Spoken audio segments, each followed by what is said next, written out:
रेलगाड़ी में एक संत यात्रा कर रहे थे, तो उनके सामने वाली सीट पर एक महाशय बैठे थे जो कुछ धनी मानी व्यक्ति थे। और उन्होंने जब संत को देखा तो वो संत भी बढ़िया थैला वैला अपना सब लिए थे, बैग वैग, तो वो आपस में बात करते हुए किसी बगल वाले से बड़बड़ाने लगे, आजकल महात्माओं के भी बड़े अजय हैं, हमारे पास एक बैग है, इनके पास दो दो हैं, देखो कितना ये है वो है। संत ने ध्यान नहीं दिया, कोई बात नहीं, संत ने उस बात को सुन लिया।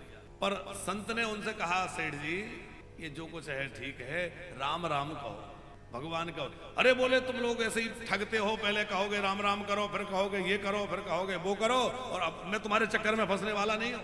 संत को बहुत लगा कि ये तो विमुख हैं, किसी तरह इनको राम नाम से, भगवान नाम से जोड़ा जाए।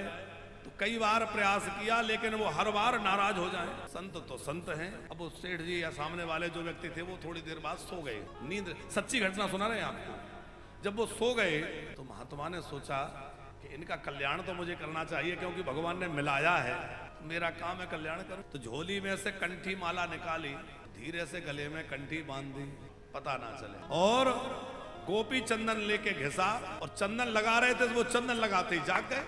और चंदन लगाने में जैसे उनको, और उन्होंने देखा और ये क्या कर दिया, वो इतने नाराज हो गए कि उन्होंने तो एक तमाचा ही मार दिया महात्मा में।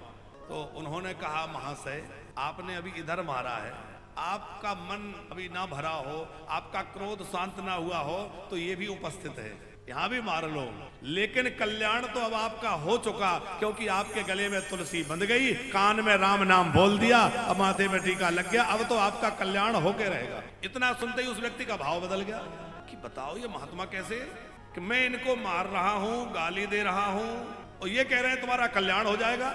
इसका मतलब यह है कि ये हृदय से मेरा कल्याण चाहते हैं। ये सोच करके वो व्यक्ति महात्मा के चरणों में गिर के फूट फूट कर रोने लगे और कहा, क्षमा कर दीजिए, अपराध हो गया। महात्मा ने हृदय से लगा लिया, बोले अपराध नहीं हुआ, तुम्हारी जो वृत्ति थी, तुमने उस ढंग से बात करी और मैंने अपने ढंग से करी।